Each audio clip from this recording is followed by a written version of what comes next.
저희 201 엘리야 사역원 가정을 이제 경험하신 분들도 있고요. 그렇지 않으신 분들도 있는데 제가 오늘 엘리야 사역원의 이 201 기본 핵심 과정을 소개하려고 하고요. 그리고 202 과정은 네, 다음에 네, 소개하도록 할게요. 그리고 마지막에 여러분이 이제 어떻게 기도 상담 사역이 이루어지는지 이렇게 디테일한 부분까지는 이제 상담하기는 좀 어렵지만 함께 기도할 수 있는 시간 좀 가져보려고 합니다. 네. 엘리야 사역원이 사실 그 하는 과정들은 기도 상담 사역자 양성 과정이에요. 근데 이제 정말 중요한 것은 이제 기도 상담 사역자가 먼저 치유와 그 성화를 경험하는 것. 우리가 모르는 것을 다른 사람한테 줄 수는 없으니까요. 그래서 그 과정이 너무나 중요합니다. 저희 강의는 201, 202 합해서 49강의로 이루어져 있습니다. 네. 아까 설명드린 것처럼 미국 존 앤 폴라 샌포드 목사님 부부가 1974년에 세우신 그 본부 엘리야의 집 프레이어 미니스트리 트레이닝 코스 그 커리큘럼 그대로이고요. 한국에서는 성화를 위한 속사람의 치유 기본 핵심 201 과정, 심화 202 과정이라고 부르고 있습니다. 물론 101도 있어요. 더 낮은 단계 101이라고 있고요. 그때는 이제 예언적인 음성을 듣는 법이나 트라우마 사역, 뭐 거절감의 치유 이런 기도 상담을 위해서 좀 더 효과적으로 치유받기 위해서 그 전에 할 수 있는 단계들이 있고요. 203, 뭐 301 다 있습니다. 지도자 과정까지 다 있고요. 저희 한국 엘리야의 집에는 현재 훈련팀을 통과하셔서 소그룹 리더로 세워지신 많은 분들이 계십니다. 정말 다양한 분들이 오시고요. 연세가 정말 많으신 할머니 목사님도 제가 많이 섬겼고 물론 성도분들 그리고 목회자분들 많이 오십니다. 좀 특이한 거는 상담 실장님 이런 분들이 오세요. 그러니까 심리 상담 하시는 분들 그런 분들이 오셔가지고 너무너무 큰 은혜를 받고 가십니다. 그리고 그분들이 또 기독 상담을 하시는 분이죠. 네, 기독 상담은 사실 그 복음적인 어떤 그런 부분들도 있지만 심리 상담이 베이스이긴 해요. 그래서 상담할 때 어떤 부분에 있어서 이제 그 실천 방안들을 얘기할 때는 기도를 하시게 한다든지 말씀을 좀 더 읽고 하나님께 나아가라는 어떤 이런 실천 방안들을 주시지만 기본적으로는 심리 상담입니다. 그래서 저희와 좀 다른 부분들이 많이 있어요. 사실 저희가 심리학을 배격하진 않습니다. 하나님이 심리학을 통해서 주신 일반 계시들이 참 많이 있고 성경에서 다 설명하지 못하는 현대어로 이제 연구된 것들, 뭐 우울증 같은 거는 사울 왕이 우울증이었잖아요. 그래서 그 악신을 내쫓기 위해서 다윗의 그 음악을 들을 때 이제 이렇게 효과가 있고 그랬습니다.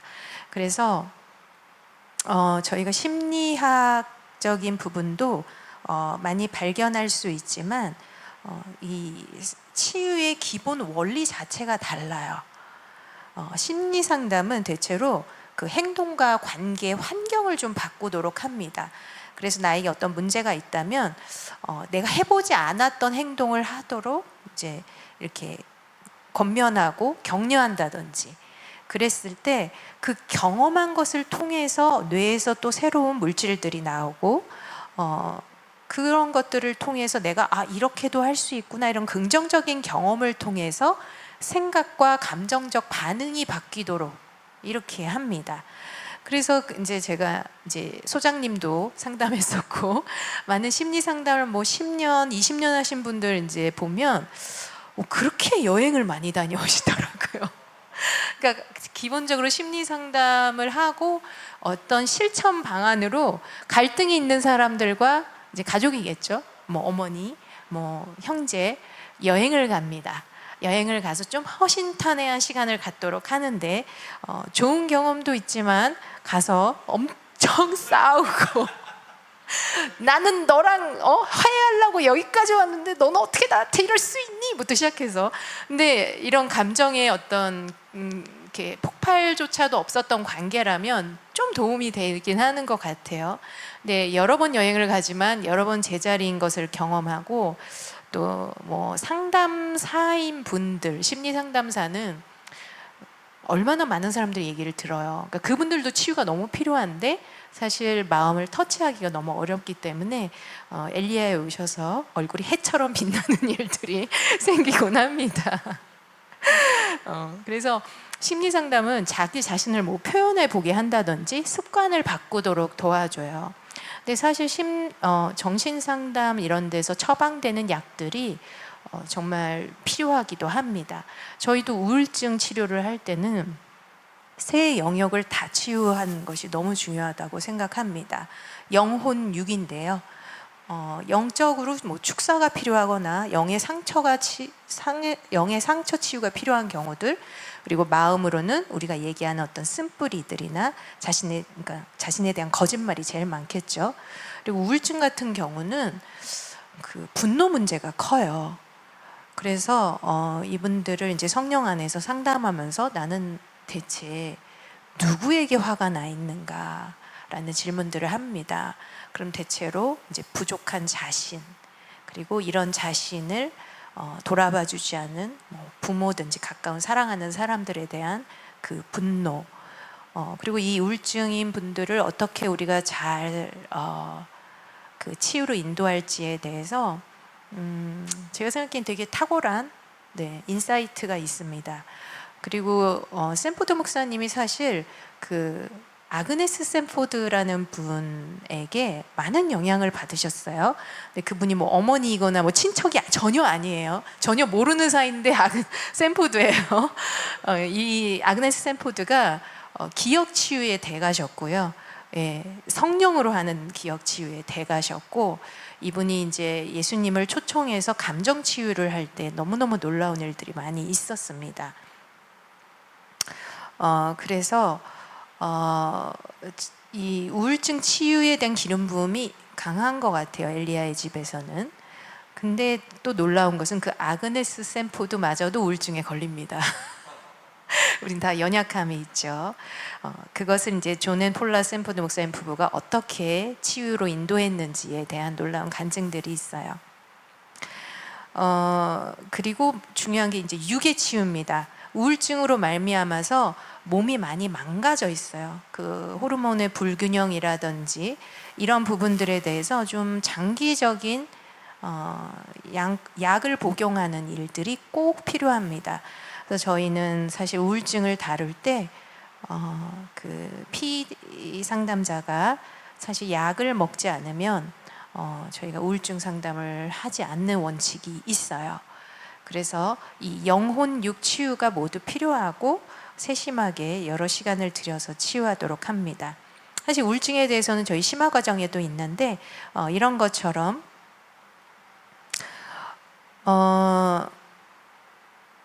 저희의 치유는 이 심리 상담하고는 좀 다른 면이 있죠.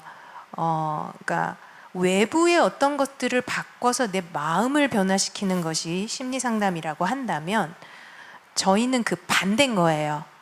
마음을 치유해서 한 사람의 중심을 치유해서 어떻게 보면 기울어지고 무너져가고 있는 어떤 그 삶의 토대를 오늘 설명해 주신 것처럼 새롭게 놓는 것, 그것이 우리의 그 근본적인 치유를 이룬다고 믿습니다.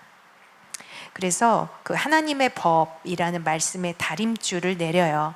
그래서 다림줄 하면은 이제 사실 되게 무서운 말이죠. 그렇죠? 근데 이제 뭔가를 이렇게 교정하기 위한 너 이거 잘못됐으니까 여기 고쳐 이렇게 한 것이 아니라 저희는 이제 수르바벨의 손에 있었던 그 다림줄, 그 성전을 재건하기 위한 그 다림줄이라고 믿고 있고요. 이 다림줄을 가지고 성령께서 오셔서 우리의 삶의 토대가 어디가 기울여졌는지 이제 살펴보고 우리 마음을 돌이키게 하는 그 복음 그리고 성령님의 역사로 치유를 받게 합니다. 대체로 이제 저희 소그룹에서 오늘 설명 잘 해주셨지만 예수님을 새롭게 만나는 일들이 있고요. 그랬을 때 이제 하나님과의 화해를 이루어 가면서 멈춰졌던 그 성화를 촉진하게 되는 것이죠. 그러므로 이제 가족과 이웃 지체와의 화해가 이루어지는 것입니다. 그래서 저희는 화해가 사실 그 201 기본 핵심 과정이 제일 마지막 강의예요. 그래서 많은 분들이 용서와 화해를 이렇게 혼용해서 사용하기 때문에 어떤 분이 저한테 와서 엄청 항의를 하는 거예요. 어떤 학생이. 제가 용서 강의를 했었거든요. 용서 같은 이런 어려운 거는 제일 마지막에 뒀어야지 어떻게 뭐 8강, 7강이냐 막 이러면서 막 항의를 하시더라고요. 그래서 네, 용서는 화해가 아닙니다. 용서는 하나님 앞에서 내가 나의 영의 반응인 것이고, 화해는 사실 저쪽도 준비가 돼야 되기 때문에 그것을 위해서 내가 이제 열어놓는 것 뿐이지 화해가 되어야지만 우리가 치유가 된다고 믿지는 않습니다. 이제 이런 얘기를 하죠. 물론 화해는 궁극적인 우리의 치유의 목적이기도 합니다. 말라기서 5장 5절에서 6절 말씀 보여주시겠어요? 네. 이것이 저희의 이제 사명이고요. 이것을 저희가 엘리야의 사명이라고 쉽게 부르면 좋을 것 같아요. 제가 읽어보겠습니다. 보라, 여호와의 크고 두려운 날이 이르기 전에 내가 선지자 엘리야를 너희에게 보내리니 그가 아버지의 마음을 자녀에게로 돌이키게 하고 자녀들의 마음을 그들의 아버지에게로 돌이키게 하리라. 돌이키지 아니하면 두렵건대 내가 와서 저주로 그 땅을 칠까 하노라 하시니라. 네, 이 말씀이 참 어미하면서도 우리에게 많은 것을 말씀하십니다. 이것이 저희 엘리야의 집이 추구하고 있는 엘리야의 사명이고요. 우리 마음 안에서 시작된 그 화해의 일, 하나님과의 화해가 저희 가족, 이웃, 지체와 화해를 이루게 하고, 이것이 가정과 세대의 치유, 그리고 교회, 일터, 학교, 이제 점점 확장되는 거죠. 지역사회, 그리고 한 나라, 그리고 열방의 치유로 이어진다고 믿고 있습니다. 이것이 저희의 비전이고요. 이 여호와의 크고 두려운 날, 아무래도 마지막 때겠죠. 그때 지금 이런 시대의 엘리야의 사명은 심판 집행이 아닌 거예요. 아까 말씀드린 것처럼 돌이켜 화해하게 하는 것입니다. 이것은 이 말씀 자체가 세 겹의 화해로 이루어지는데요.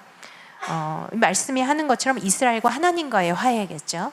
이제 영적으로 배교한 이스라엘이 하나님께 돌아가는 것, 하나님의 아버지 마음으로 돌아가는 것, 그리고 말씀한 것처럼 아버지와 자녀 사이의 화해, 깨어진 가정 관계의 회복이겠죠.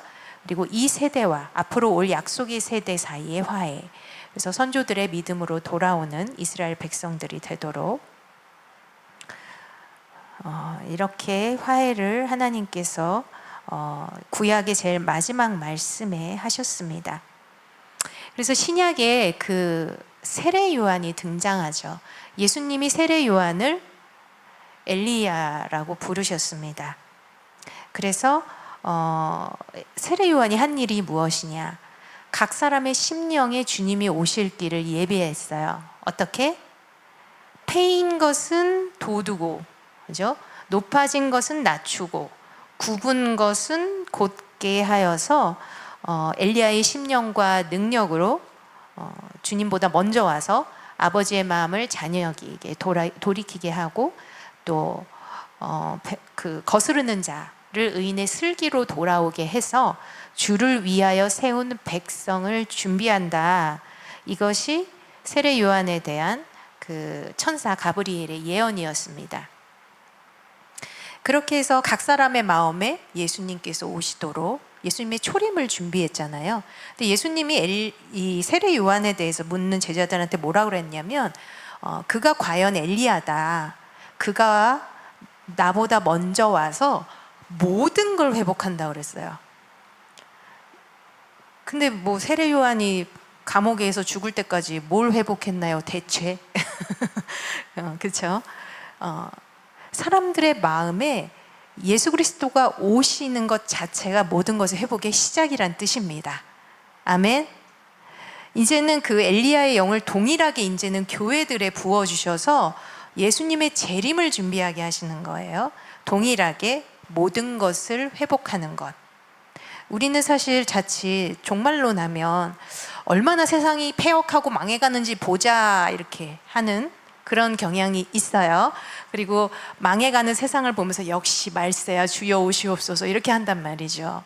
근데 우리가 이때에 바로 폐역해가는 이 세상에서 더 놀라운 하나님의 능력과 계시로 말미암아서 모든 것을 회복할 교회로 부르심을 받았다는 사실에 대해서는 좀 많이 간과하는 것 같습니다. 이 시작이 우리 한 사람 한 사람의 마음에서 시작하는 것을 하나님께서 계획하셨다는 게 그게 저는 제일 놀라운 일인 것 같아요. 그래서 그리스도의 몸된 교회인 우리가 이 엘리야의 사명을 하는 것, 그것이 저희가 말하고 있는 바입니다. 뭐냐면 죄를 다루는 거예요. 그리고 죄로 인한 영혼의 아픔, 그리고 질병을 치유해서 마음이 너무 돌아가고 싶은데 아버지께로 잘 안 돼. 죽어도 안 돼. 자력으로도 안 되고 아무리 해도 안 돼요. 그것을 이렇게 가능하게 하는 성령의 역사, 이것을 저희가 풀어놓는 것입니다. 이제 구체적으로 말하면 숨은 죄를 깨닫게 하고 내가 상처받아서 이렇게 아픈 마음도 있지만 그에 대해서 악한 반응했기 때문에 우리는 누가 죄를 지으면 우리한테 죄를 짓거나 누구한테 죄를 짓는 걸 보면 굉장히 큰 죄의 유혹을 받아요. 근데 그 순간이 너무 찰나여서 그게 죄라고 생각도 못 합니다. 제일 큰 죄의 유혹은 판단이에요. 이제 판단함으로 인해서 내가 저 사람의 죄로부터 분리되고 나는 좀 다른 사람이 되고자 하는 것이고, 결국에는 내가 선한 위치에서 저것을 악으로 규정하기 위한 것이 판단의 정신이잖아요. 근데 그것이 우리로 하여금 심판자가 되게 하고 하나님이 하시는 일을 내가 하려고 하는, 이런 우리가 왕이 되는 것이라는 것을 우리가 잘 알지 못합니다. 그래서 굉장히 판단하는 순간이 찰나예요. 주여. 그래서 이게 정말 제가 엘리야를 하면서 참 신기한 게 이 찰나가 점점점 시간이 약간 그 슬로우 그 비디오 보는 것처럼 약간 느려져요. 오, 죄의 유혹을 내가 받네. 내가 죄를 짓네. 막 이렇게 되면서 넘어져도 이게 약간 텀이 생겨요. 그러면서 이게 점점 이렇게 분리되는 일들이 엘리야를 통해서 일어납니다. 그래서 그게 참 신기한 일인 것 같아요. 그래서 내가 지금 죄의 유혹을 받는구나. 넘어갔어. 그러면 이제 바로 주님, 유혹을 받고 제가 또 죄를 지었습니다. 회개합니다. 그리고 또 용서합니다. 이렇게 저희가 우리 죄를 다루는 법을 배우게 돼요. 근데 일단 죄의 유혹에 넘어가서 죄를 지면 죄가 있는 곳에는 상처가 있을 수밖에 없어요. 우리가 그걸 잘 모르는 것 같아요. 죄를 지으면 율법적인 책무가 생기고 죄책감이 생긴다. 그래서 이거를 말로 회개하면 끝이다 라고들 많이 생각을 하는 것 같아요. 근데 사실 죄를 지으면 율법적인 책무만 생기는 게 아니라 상처, 고통, 아픔이 우리에게 생깁니다. 그래서 저 사람이 죄를 져서 내가 상처를 받은 것 같은데 다들 이렇게 생각하죠. 그리고 우리가 피해의식이라는 걸 많이 느끼지만 실상은 내가 죄를 져서, 그러니까 심지어 그것이 뭐라 그러죠? 내 자신을 낮추는 거야. 나는 저러지 말아야지. 나는 저런 죄를 지을 자격도 없는 아주 무능력한 애야. 뭐라든지 자기 자신을 이렇게 막 낮추는, 불어 낮추는. 겸손은 사실 그런 게 아니죠. 겸손은 그냥 제 자신에 대해서 그냥 인정하는 이런 부분이 있는데 제가 많이 했죠. 그래서 저의 형제를 판단하고 그런 것조차도 죄라고 잘 알지 못하기 때문에 그로 인한 상처가 있다는 걸 잘 몰라요. 그래서 저희는 이제 오면 어차피 이제 다들 다른 사람한테 받은 상처들을 막 고백하기 시작하잖아요. 그런 것들도 잘 들어드리면서 치유 사역을 합니다. 그래서 결국 하다 보면 그 죄의 뿌리들을 다루게 되면서 그로 인해서 내가 지은 죄들로 인해서 회개하고 십자가에 못 박고 이런 데로 나아가게 돼요. 근데 사실 다른 사람으로부터 받는 상처 치유가 없으면 인간의 마음이란 우리의 마음을 돌아보기는 사실 쉽진 않습니다. 그래서 우리 안에서 일어나는 어떤 감정들, 상처들을 먼저 치유하고 주님이 싸매시는 것이 사실 저희 사역의 초반에는 굉장히 중요해요. 하지만 저희가 계속 그렇게 하지는 않습니다. 저희가 잘 하는 말이 있죠. 고객이 원하는 대로 하지는 않습니다. 저희가 우리의 속사람이 달가워하지 않을 수 있지만 저희의 성화로 나아가는 부분들을 분명히 해 나가게 됩니다. 그래서 존재 자체로 우리를 사랑하시는 그 정체성을 우리가 믿지 못하는 건데 그런 부분들을 이제 신뢰할 수 있게, 그리고 우리가 정말 마음은 원이로되 육신이 약하다는 예수님의 말씀처럼 우리 안에 있는 도대체 우리가 생명의 법으로 나아가지 못하게 붙드는 얘네는 뭐냐? 우리 안에 원수가 있다는 걸 깊이 인식할 수 있게 돕습니다. 그래서 옛사람은 사실 죽었지만 마치 옛사람이 살아있는 것처럼 얘네들이 거짓말을 쳐요. 나라는 1인칭을 쓰죠. 죄가, 쓴뿌리가. 그래서 이러면 나는 너무 상처받고 싫은데 라고 말하지만 사실 이러면 나는 심심한데, 나는 이런 즐거운 것들이 있어야 되는데 라고 나를 사용하지만 그 옛사람은 이미 죽었고 그것은 죄라는 어떤 인격, 죄성이 우리에게 말을 하는 거라서 사도 바울이 얘기했죠. 이는 죄요 내가 아니다.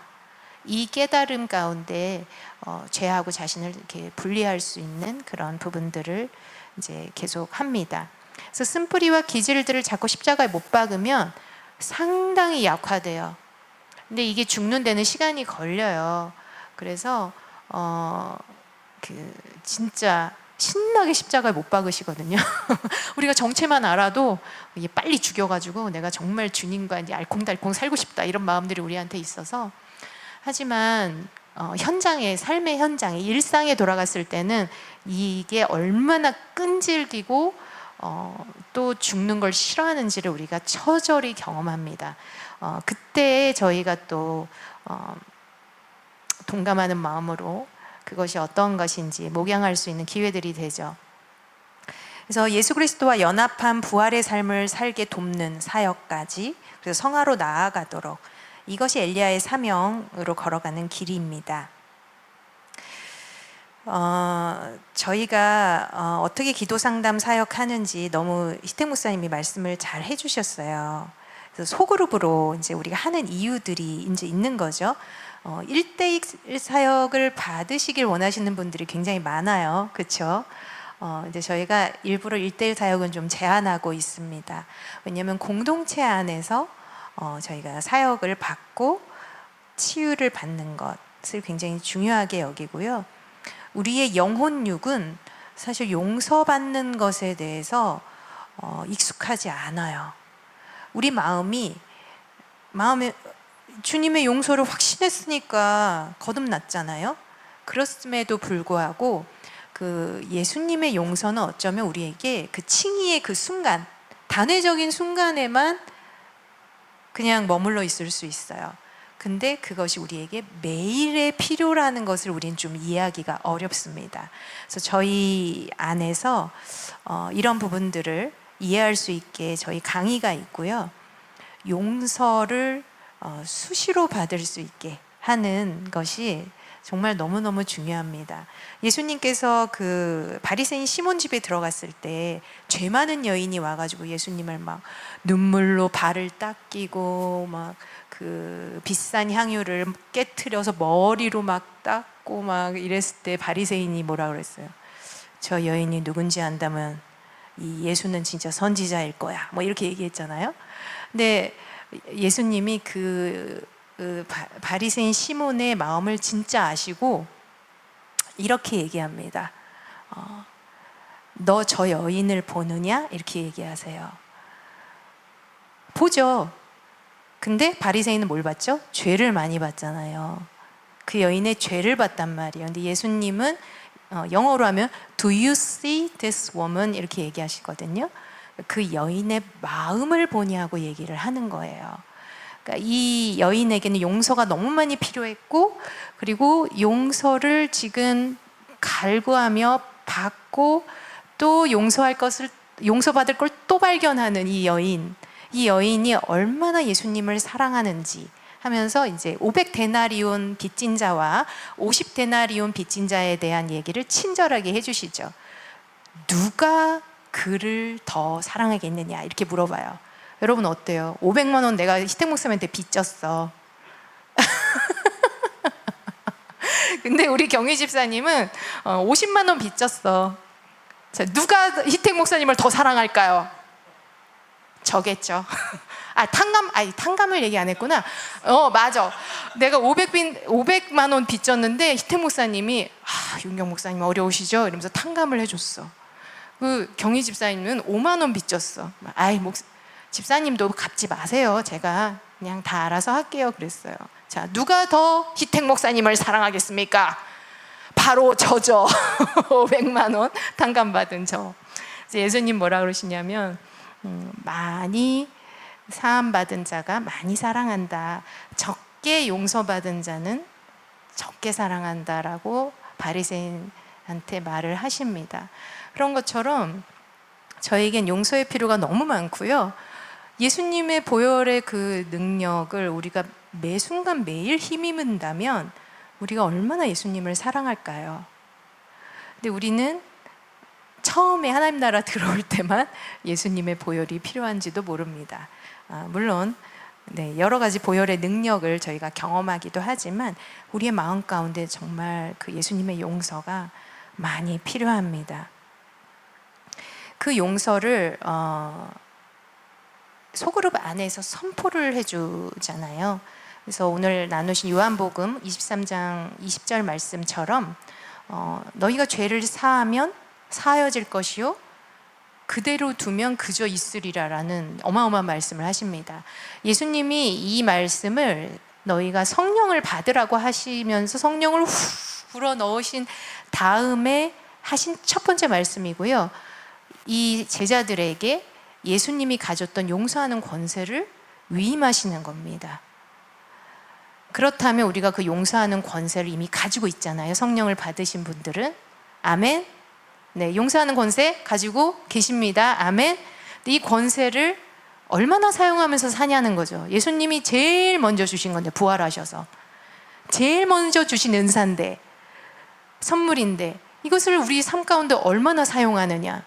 심지어 이 개신교에서는 그것이 얼마나 사람들한테 수치를 가져오는가 해서 아예 없애버렸죠. 물론 카톨릭의 그 나쁜 영향들이 있었지만 카톨릭에서는 계속 꾸준히 그것들이 실천적으로 되어져 왔고, 어떤 면에서는 부활의 측면까지 나아간 면들이 많이 있다고 해요. 근데 개신교에서는 그것을 없애고 오히려 처음에 거듭날 때 죄사함을 너무 강조하게 된 거죠. 그래서 수치 문제를 그렇게 없애려고 했지만 죄 문제를 해결하는 것에 대해서는 답을 못 갖게 된 거예요. 용서하는 권세를 사용하지 않는 거죠, 서로. 근데 저희가 이것을 부활시키고 있습니다. 아멘. 그래서 야고보서 5장 16절 말씀 아까 함께 읽었는데요. 그렇게 서로 용서를 선포해주는 이 관계가 너무너무 중요합니다. 그것이 우리의 영혼육을 깨끗하게 하고 온전함에 이르게 합니다. 물론 저희가 혼자서 예수님께 용서를 구하면 즉각 용서해 주시죠. 그렇죠? 아멘. 근데 우리의 마음은 확신하지 못할 수 있어요. 그게 문제입니다. 우리의 마음이 변화되는데 너무 오래 걸리고, 저희는 어렸을 때부터 채워져야 되는 그 필요들, 용서받는 것에 대한 필요를 충분히 체험을 받아야, 그래야 우리 영혼육이 온전해지고 삽니다. 이런 것들이 사실 치유하면은 정말 이 고통이 경감되고 내가 이제 좀 살 것 같고 너무 감사하다, 이런 정도가 아니라 저희는 말씀드렸잖아요. 죄의 뿌리를 치유하는 것이다. 죄의 뿌리를 제거하는 것이다.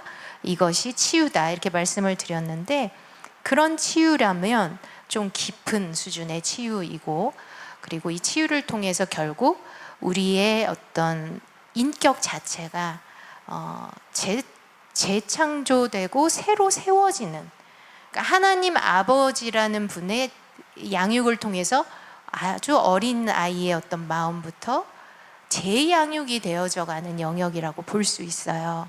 그러니까 이것은 단순한 어떤 내적 치유가 아닌 것입니다. 그래서 저희는 이게 목회에 대한 새로운 패러다임을 준다고 믿고 있어요. 그래서 우리 거듭난 성도들에게는 많은 필요가 있고 어렸을 때부터 채워지지 못한 많은 필요들이 있습니다.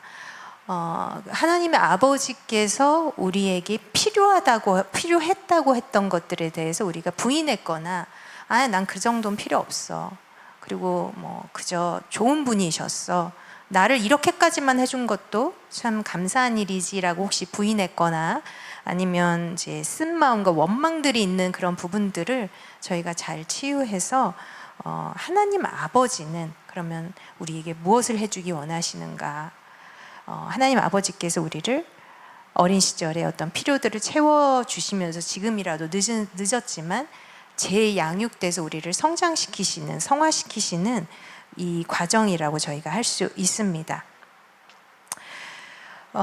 참 방대하죠, 그러면. 그래서 저희 가르침이 사실 한 번 듣고는 이해하기 어려워서 저희가 온라인 과정을 합니다.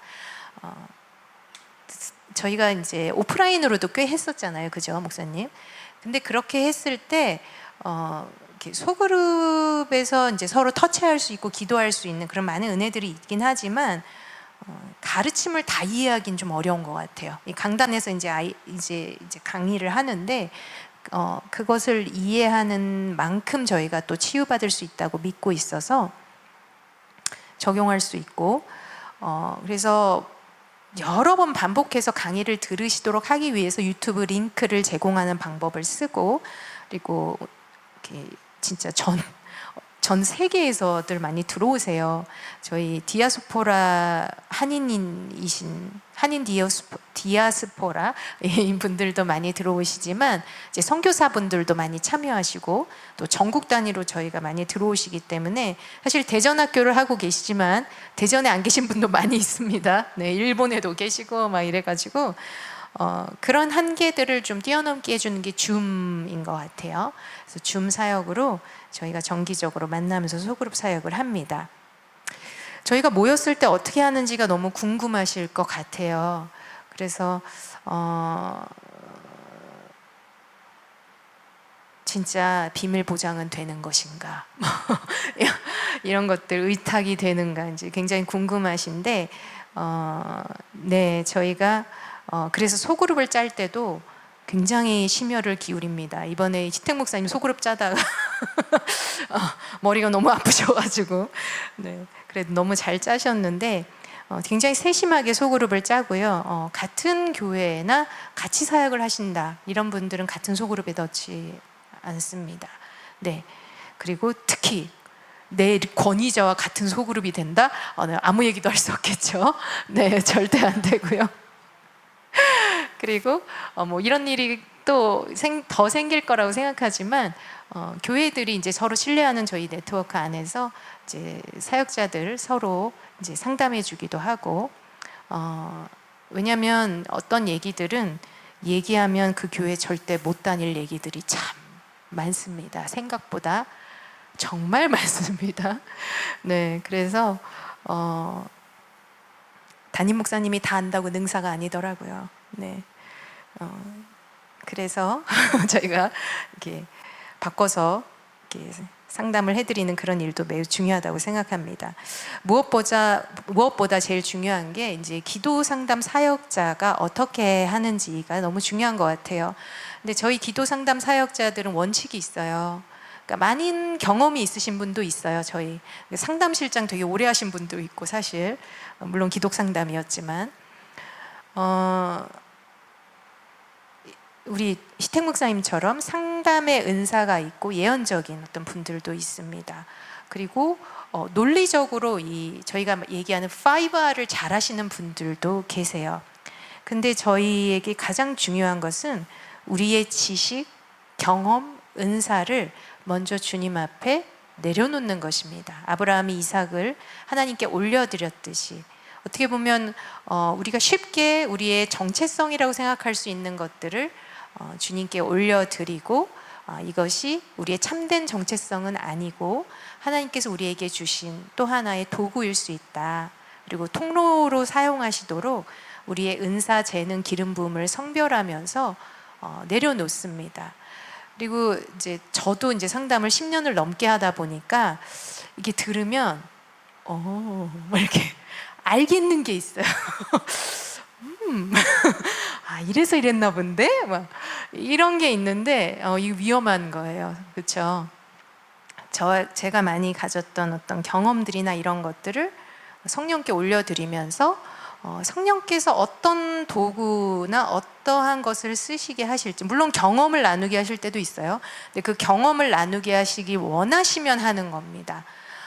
그래서 제가 이런 일이 있어서 아는데 저는 이렇게 했었거든요. 이렇게 해보세요라는 것만큼 어리석은 상담이 없습니다. 절대 저희가 그렇게 하지 않도록 하고요.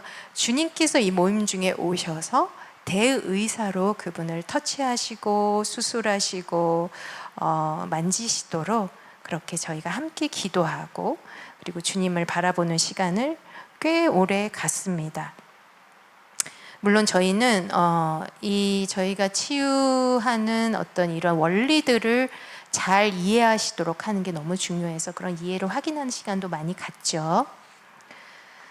그래서 성령께서 이제 각 사람을 치유하시고 예수 그리스도의 공로, 그 대속의 은혜를 어떻게 적용해야 되는지 이것을 이제 어떤 타이밍에 어떤 분은 이분의 얘기를 얼마나 더 들어야 하는지, 그리고 현재 있는 일들이 어떤 패턴을 가지고 있는지를 충분히 듣고, 그리고 언제 이제 뿌리 부분으로 들어가서 찾아야 되는지 이런 것도 정말 세심하게 성령의 그 인도하심을 저희가 따르기 위해서 자주 소킹을 합니다. 소킹 기도하면서 주님이 인도해 주시고 길을 찾아 주시도록, 그리고 이제 떠오르는 것들, 이런 것들로 인도하심을 받죠. 저희가 이렇게 기도 상담 사역을 하면서 보니까 결국에는 이 그리스도의 몸된 교회가 어떻게 이 성도들에게 사역을 하고 어떻게 상담하고 또 기도할 수 있는지에 대한 굉장히 새로운 방식이라는 걸 깨달아요.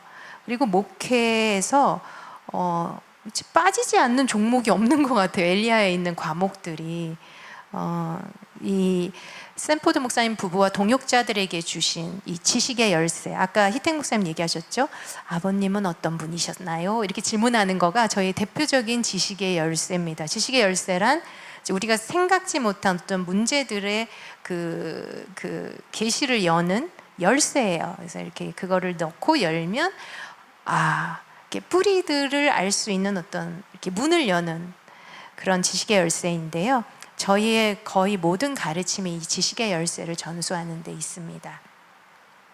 그래서 사람의 마음과 생각, 그리고 그 영에 대한 이해들, 영의 상처에 대한 이해들에 대한 어떤 지식의 열쇠들이 저희가 많이 있습니다. 이런 것들을 나누고요. 예수 그리스도의 보혈과 십자가 그리고 부활을 적용해서 이제 기도 사역을 하는 것이 심리 상담과 다른 점이죠. 그래서 심리 상담은 저도 이제 많이 경험하지만 그 과거의 일을 굉장히 잘 기억하게 해주는 것 같아요. 참 많이 돌아가게 하는 것 같아요. 그 과거에 무슨 일이 있었는지를. 근데 해결은 어렵습니다. 그러니까 우리가 이 과거에 내가 이 죄가 왜 내가 이런 식으로 죄를 졌는지를 알기만 해도 그거를 이렇게 좀 추적할 수만 있어도 굉장히 큰 그 감정적인 위안이 돼요. 그래서 저희도 그런 시간을 많이 갖지만 이제 심리 상담은 거기까지라고 볼 수 있는 거죠. 거기에 예수 그리스도의 용서와 그분의 임재, 그리고 그분이 우리가 상처받았을 때 그 마음을 아시고 터치하시고 치유하신다는 그게 없으면 과거를 계속 돌아보는 건 너무 고통스러운 일인 것 같아요. 그래서 아까 이성대 목사님이 교회 목적이라고 말씀하신 골로새서 1장 27절에서 29절 말씀이 바로 저희 엘리야의 사명을 이루는 그 사역입니다. 우리가 그를 전파하여 각 사람을 권하고, 이 권하고가 이렇게 해보세요, 이런 권하는 거라기보다는 아까 말씀하신 인카운터라고 말씀하셨는데, 뭐 컨프런테이션이라고도 할 수 있어요. 그분이 자신의 어떤 어려움이나 죄를 직면할 수 있게 도와주는 겁니다. 이런 것이 꼭 필요하고요. 물론 가르치는 것, 그리고 완전한 자로 세우기 위해서 사역하는 것, 이것이 저희의 방식입니다. 자, 그리스도의 몸된 여러분, 이제 여러분도 피해갈 수 없습니다. 주여, 우리가 함께 치유와 성화로 나아가기 위해서 하나님께서 어떻게 우리를 사용하시는지 보겠습니다. 이사야 11장 1절에서 5절 말씀 보여주시고요. 자, 여러분 지금 예수님이 어디에 계시죠? 거듭난 여러분. 네, 우리 안에 계십니다. 할렐루야, 아멘. 성령님도 우리 안에 계시죠? 그러므로 우리는 우리의 능력이 아닌 성령님의 능력으로 사역을 합니다. 자, 1절, 이새의 줄기에서 한 싹이 나며 그 뿌리에서 한 가지가 나서 결실할 것이요. 자, 여기 싹과 가지가 누구죠? 예, 우리 아닙니다. 예수님입니다. 여러분, 예수님이에요. 우리는 그 가지에 접붙인 자들입니다. 그렇죠? 우리 접붙임 받은 가지예요. 이 뿌리에서 한 가지가 나서 결실한다면, 그렇죠? 우리도 이분을 따라서 이분의 진액을 받아서 함께 결실하게 될 것입니다. 아멘. 네, 그 위에 여호와의 영, 곧 지혜와 총명의 영, 모략과 재능의 영, 지식과 여호와를 경외하는 영이 강림하신대요. 네, 우리 또한 동일하게 접붙인 가지로서 이 영을 받습니다. 아멘, 아멘. 그래서 다른 분을 사역하기 위해서 이제 마주 앉을 때 우리가 우리 힘, 그리고 우리 경험, 우리 은사, 우리의 육신의 어떤 능력으로 앉아 있는 것이 아니라 우리는 지혜와 모략, 능력을 기름 부음 받은 예수 그리스도가 받은 그 동일한 성령으로 주의 영과 함께 앉아 있는 것입니다. 아멘. 근데 어떻게 하시냐면요, 그분의 영이 여호와를 경외함으로 즐거움을 삼는데요. 그게 무엇이냐? 그의 눈에 보이는 대로 심판하지 아니하며 그 귀에 들리는 대로 판단하지 아니하며. 이게 너무너무 중요합니다. 판단의 정신의 반대 정신이에요. 이게 눈에 보이는 대로, 귀에 들리는 대로 판단하는 것이 이제 판단의 정신이죠. 근데 여호와를 경외함으로 눈에 보이는 대로, 귀에 들리는 대로 판단하지 않는 것입니다. 하나님께서는 이것을 어떻게 보시는지, 하나님의 눈으로 어떻게 보시는지를 주님께 묻죠. 4절, 공의로 가난한 자를 심판하며 정직으로 세상의 겸손한 자를 판단할 것이며. 이게 너무 다행이에요. 이 가난한 자는 사실 공의로 심판받기가 좀 어렵습니다. 사실 하나님의 심판은 하나님의 긍휼 안에서 이루어지고요. 저희가 엘리야의 사명이라고 이제 많이 부르는데, 그럼 이제 세례 요한처럼 사역을 우리가 하느냐, 이 독사의 자식들아 이러면서 그리고 아까 희택 목사님 얘기했잖아요. 도끼를 댄대. 누가 한 말이, 세례 요한이 한 말이죠. 자, 도끼가 너희 나무 뿌리에 놓였으니 좋은 열매를 맺지 않는 것들마다 다 베어가지고 불에 던져서 태워서 죽여버릴 거라고 말이 엄청 강하죠. 잘 이해하셔야 돼요. 세례 요한이 구약의 마지막 선지자입니다. 신약의 선지자가 아니에요. 그 사람은. 왜냐? 예수님 돌아가시는 걸 못 봤어요. 세례 요한은. 그래서 그는 죄라는 것이 얼마나 어마어마하고 무시무시한 건지를 아는 겁니다. 그거 그대로 그 관점으로 선포한 거예요. 근데 예수님은 그 죄를 자신의 몸에 지고 죄가 되셔서 돌아가셨잖아요. 그래서 죄의 그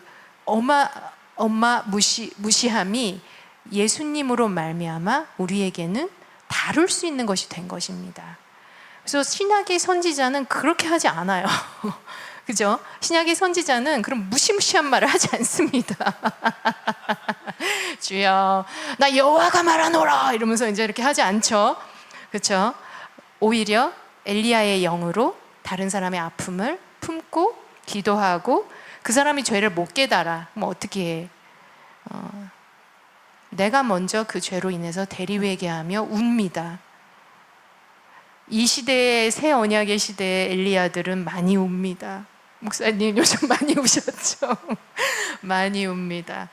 그래서 우리는 울고 저들의 죄 가운데 즐거워할 때 하나님의 우리의 그 마음을 받으시고 이 대리회개로 말미암아서 드디어 그 사람들에게 역사하실 때 그때 그들은 자신의 죄 때문에 울고 그때 우리는 웃습니다. 할렐루야. 네, 목사님 웃는 날이 올지어다. 네, 이것을 저희가 엘리야의 임무, 엘리야의 사명이라고 부릅니다. 근데 그 세례 요한이 어떻게 살았는지에 대해서 우리가 배울 게 너무 많아요. 그가 낙타털 옷을 입었다고 하죠. 근데 샌포드 목사님이 이런 얘기를 쓰셨더라고요. 엘리야의 임무란 책이 있어요. 그 낙타털 옷이요, 저는 바깥으로 돼 있는 줄 알았어요. 낙타털이 얼마나 거칩니까? 근데 그걸 뒤집어 입고 있었대요. 얼마나 따갑겠어요. 근데 그것은 뭐냐면 그가 죄를 다루기 위해서는, 그리고 죄의 그 무시무시함을 계시하고 회개하라고 외치기 위해서는 자신부터 거기 돌아왔어야 되는 겁니다.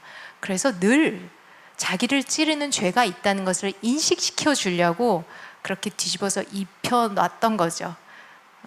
왜 세례 요한이 늘 화가 나 있었는지 아시겠죠? 죄를 늘 인식해.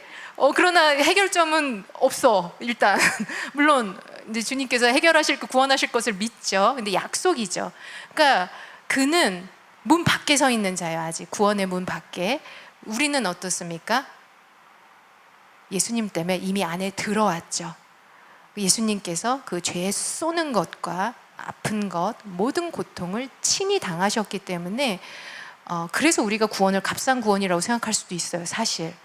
근데 그 대가가 얼마나 어마어마한지를 우리가 예수님을 늘 바라보면서 알아야 됩니다. 우리의 죄 때문에 우리가 찔리지 않더라도 저분이 찔리심 당한 걸 우리가 늘 바라보는 것이 너무 중요하고요. 그로 인해서 죄를 다루는 것이 이렇게 엘리야의 집처럼 모여서 저희 모이면 이렇게 다른 그 단체들 모인 거랑 너무 다르다고 하세요. 막 섞어서 그랬구나 막 이러면서 조용조용 어떻게 기도하자 이러면서 이렇게 모이기 때문에 여기는 왜 소리도 안 지르고 엄청 조용하네요 막 그런 얘기를 많이 들어요. 그래서 저희가 함께 그 죄의 짐을 예수님께 가져갈 때 이 겟세마네 동산으로 들어가고 함께 용서받아야 되는 죄인으로서 나아가서 예수님이 그 모든 사람의 죄를 지신 것 안에서 그것을 바라보면서 우리가 용서를 합니다. 그래서 세례 요한은 모르는 것을 여러분 알고 계시고 그리고 놀라운 용서하는 권세를 가지신 겁니다. 아멘. 세례 요한이 여자가 낳은 자 중에서 가장 높지만 이후에 하나님 나라에 있는 가장 작은 자라도 세례 요한보다 더 높다. 아멘. 더 크다. 아멘. 네, 그것이 우리의 은혜로 말미암은 자리이고 위치입니다. 그래서 여러분 우리에게 이 교회에 주신 권세가 얼마나 놀라운지를 우리가 알고 실행해야 될 거예요. 그래서 하나님이 우리를 보실 때 예수 그리스도를 통해서 보시고 얼마나 어마어마한 긍휼의 눈으로 보시며 또 예수 그리스도의 의로 옷 입은 우리를 보신다는 것을 우리가 알면서 귀에 들리는 말을 들으면 정말 낙심되죠. 그리고 죄의 유혹을 계속 받습니다. 저희가 이제 소그룹 리더로 이제 하지만 어마어마한 얘기들을 너무 많이 듣잖아요. 그것이 저희에게도 참 많은 고통과 아픔이 됩니다. 근데 그것을 저희가 이제 감당할 수 있는 것은 바로 예수님 때문이죠. 그리고 그 예수님 안에 모든 죄가 녹아져 있는 것들을 저희가 알고 그 죄로 인한 영향력들과 결과들, 아픔들을 예수께서 치유하기 원하시고 치유하는 능력이 있으시다는 걸 알기 때문에 우린 담대할 수 있어요. 그래서 이거는 우리의 참 능력으로 할 수 있는 것이 아닙니다. 그리고 심지어 저희도 이제 뭐 사역도 많이 받죠. 끝나고 나서. 그리고 저희 씻는 기도를 반드시 합니다. 그래서 저도 얘기 들을 때 그 사람을 고통 준 사람들을 많이 판단해요. 소그룹 리더로서. 어떻게 그럴 수가 있지? 그러면서 물론 그분이 용서로 인도하면서 저도 용서를 합니다. 교회로서 용서하고 또 어쩔 때는 이제 엄마로 인해서 상처 입은 분들, 제가 엄마로서 얼마나 자녀들한테 상처를 많이 줬는지 제 마음에 고통이 있기 때문에 또 엄마로서 대신 사과를 건네기도 합니다.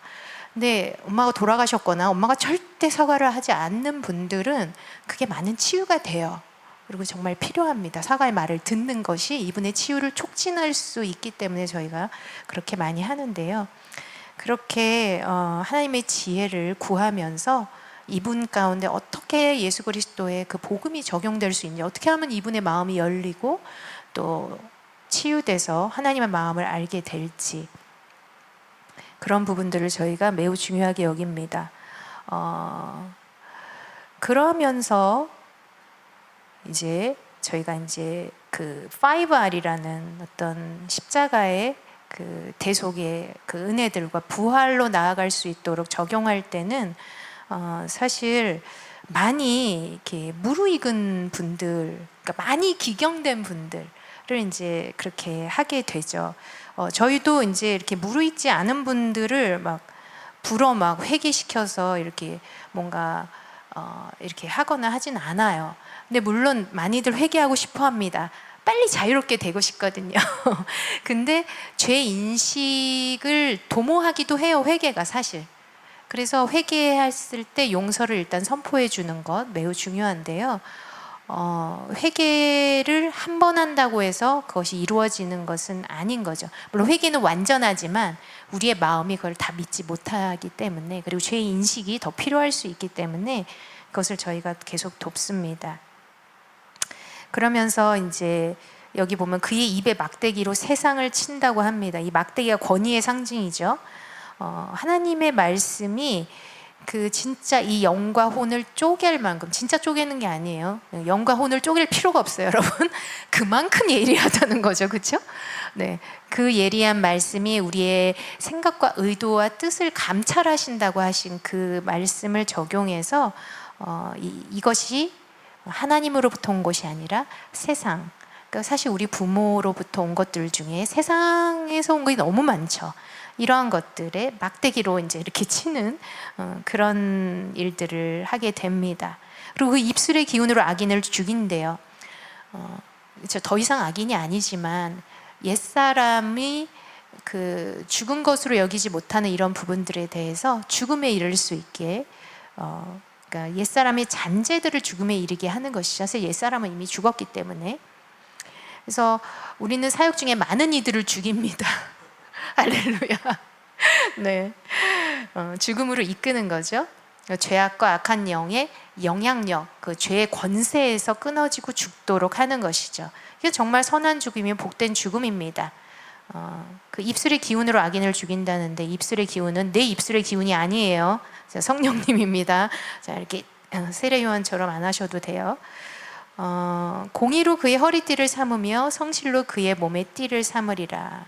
기도상담 사역자는 그러니까 자신의 삶을 계속 그리스도의 일 가운데 온전하게 지키고 사람을 죄로 이끄는 조언을 하거나 정말 힘드셔서 그럴 수밖에 없었겠어요 라면서 이제 죄를 용인해서는 절대 안 됩니다.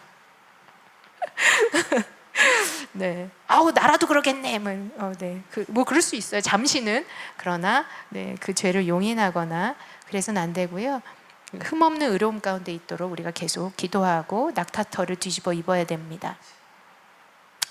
자, 이 치유받지 못한 상처, 그리고 숨은 원망, 회개하지 못한 죄가 우리 마음의 쓴 마음의 원인이에요. 이걸 그냥 두고 덮고 누르고 아파도 참고 이렇게 마음을 돌아보지 않고 살기 때문에 우리 안에 어떤 견고한 불신의 영역이 생긴다는 것을 저희가 잘 알지 못합니다. 그래서 저희 이제 트라우마 사역을 많이 하고요. 그 선한 사마리아인이 강도 맞은 자를 위해서 기름과 포도주를 부어주고 싸매줬잖아요. 이것이 우리의 마음에 다 필요합니다. 그래서 예수 그리스도의 보혈로 깨끗게 되고 성령의 능력으로 그 기름 부음으로 부드럽게 하고 하나님의 사랑으로 싸매어주는 내적 치유 기도로 시작해서 그로 말미암아 거듭 죄를 지은 것들, 그리고 형성된 견고한 진, 쓴뿌리, 그로 인한 육신적 기질과 습관, 나쁜 열매를 인지하도록 돕고 회개와 용서, 십자가와 부활로 인도하는 겁니다. 기질도 바뀌나요? 네, 많은 부분에 바뀔 수 있습니다. 여러분 보시잖아요. 요한 사도가 어떤 사람이었죠? 우르의 아들이었죠. 그렇죠? 네, 베드로 또한 변화됩니다. 그래서 나는 원래 이렇게 하나님이 지으셨어요. 내 기질이 원래 이런 걸 어떻게 하겠어요? 하나님이 나를 이대로 받으셔야죠. 이렇게 많이들 얘기하지만 물론 받으십니다. 네, 받으셔서 충분히 다 받으시고 예수님의 형상으로 변화시키십니다. 아멘.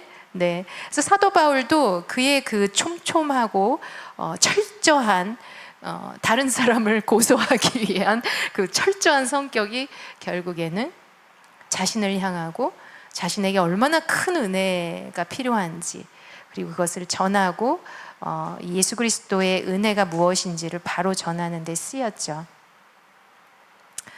그것처럼 하나님은 우리 안에 좀 연약한 것도 우리의 강점으로 바꾸시는 분이십니다. 아멘.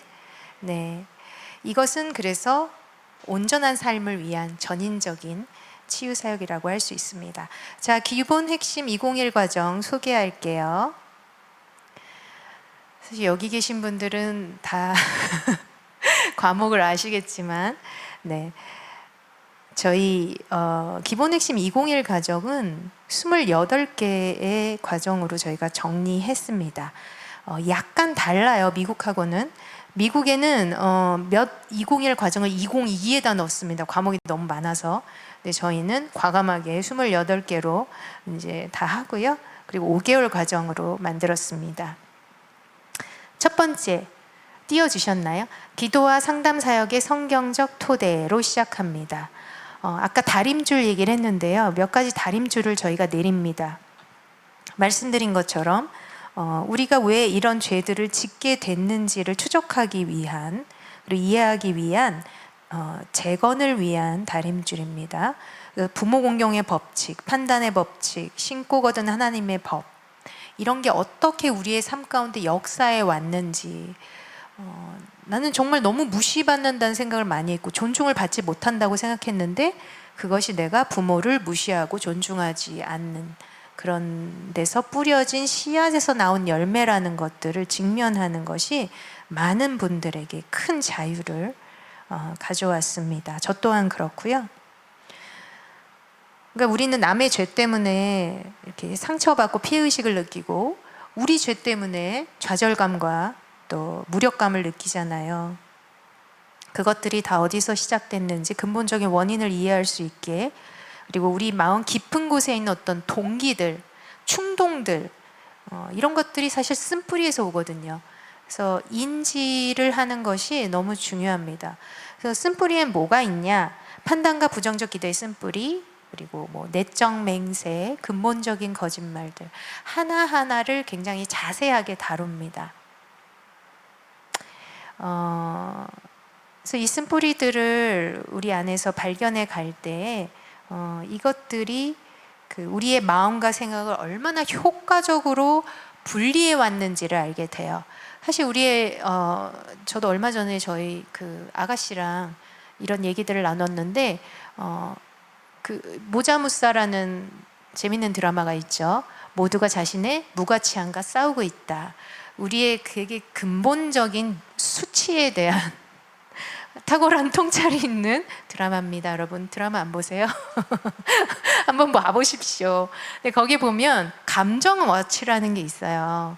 근데 이 감정 워치를 저희 아가씨는 그렇게 얘기를 하더라고요. 감정이 중요한 게 아닌데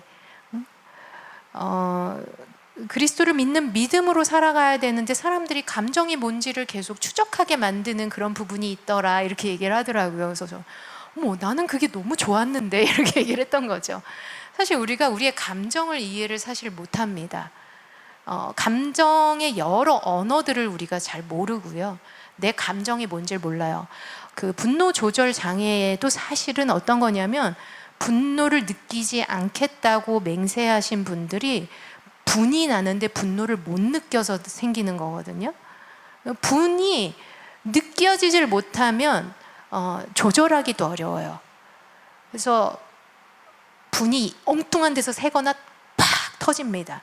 그리고 그 사람의 인격을 이렇게 인격보다 더 그 감정이 우세하게 되죠.